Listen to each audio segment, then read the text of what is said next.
Hi there, it's Nicola here from Forever Young Autobiographies. Great for you to be joining me this week on the channel. It's where we learn to write life stories for family and friends so that unique memories can live on. Awesome if you could subscribe and like this video if you find it helpful. Today we're talking about a topic that I'm sure interests a lot of you. It's how to start writing a book in 4 simple steps. That blank page, how do you begin? Well, I'm going to tell you a bit of a story about my childhood just quickly to illustrate a point before we jump in.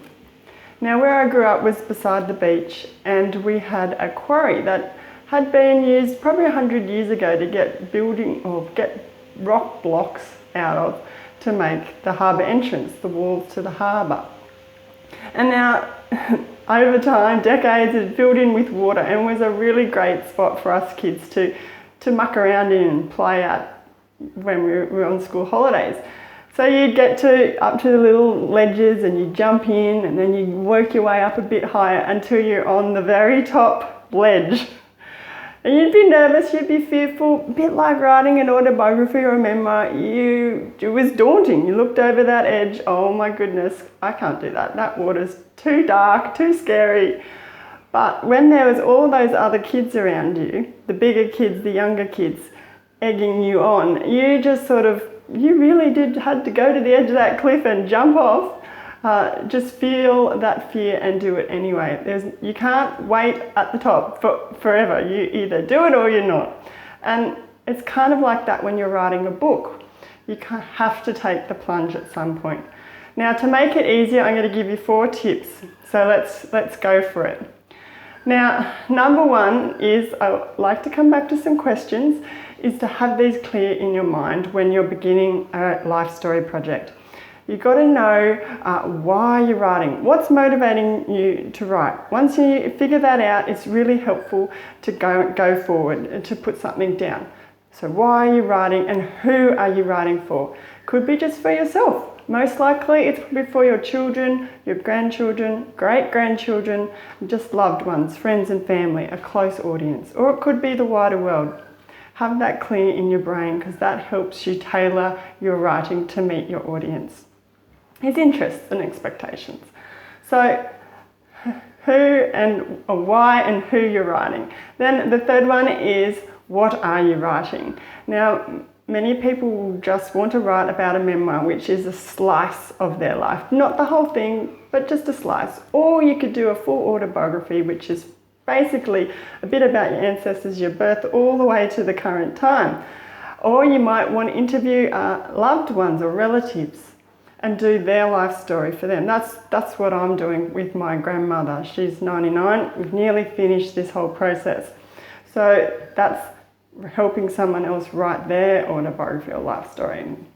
And then, yes, memoir. So they're probably the main different types of life story writing. So have that clear in your mind. It will really help you get going on your writing project. You've got to have that destination to aim for and have a clear visualization of what it is. So that was number 1. Number 2 is, don't actually start at the beginning. You don't need to start at the beginning. You can just almost write a letter, write your prelogue or an introduction, or then go to the end and write your epilogue, write the finish to the book.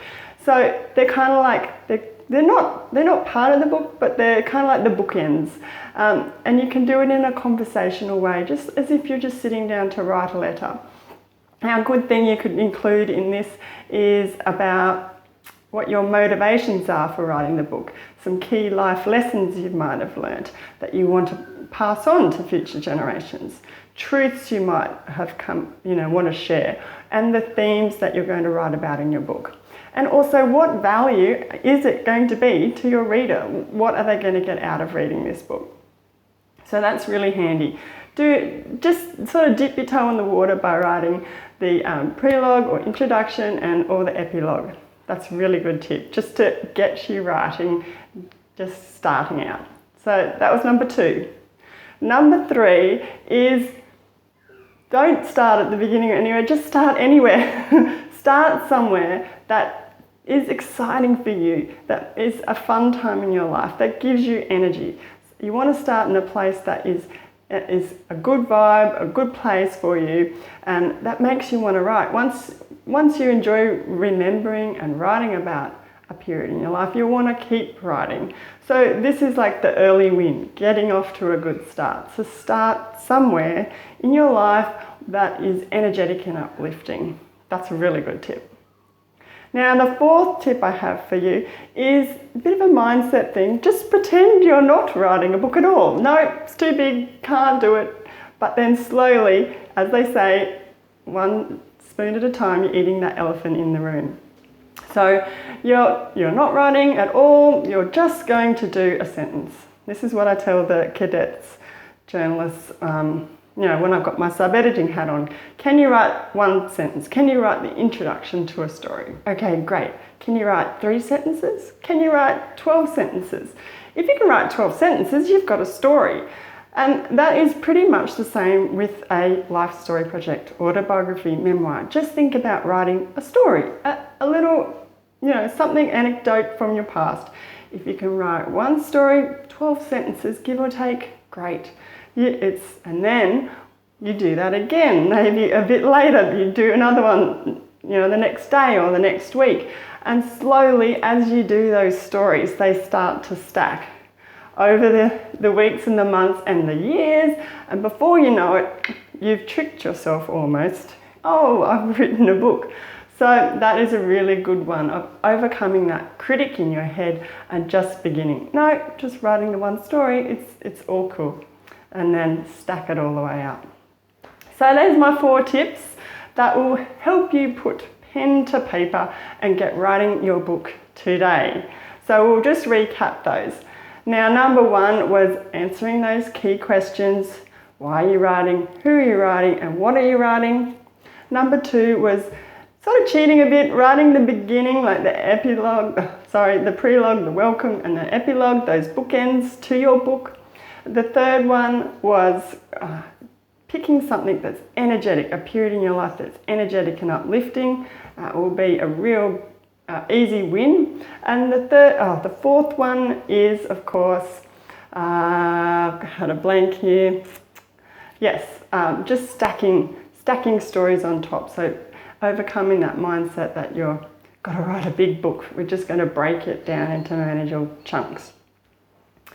So I'd love for you to let me know which one you're going to try. There's some 4 tips there, or if you've got something else that you've used that's really helpful, just let me know in the comments below. The whole article about this is on my website, foreveryoungautobiographies.com. So go over there and you can read a little bit more, and there's lots of other articles. And for viewers today, I've got a free training for you. I'll link it down below. It's if you're interviewing a loved one for your own life story writing, or you're interviewing a loved one to write their entire life story. I've got some training about that. It's sort of a free sections to your family stories, which is, the system that I use to do this interviewing of planning, writing, polishing and publishing a loved one's story. But you can pull parts out of that if you just want to interview a loved one just for your autobiography, include little bits, or you want to do their entire life story. This training down below will really help you get started on that one. So make sure you check it out. It's completely free. I'll be back next week with another video. I'd like for you to subscribe so you get to watch that one. And if you got any value out of this video, please give it a thumbs up and like it. And I will catch you next week very soon. So until then, happy writing.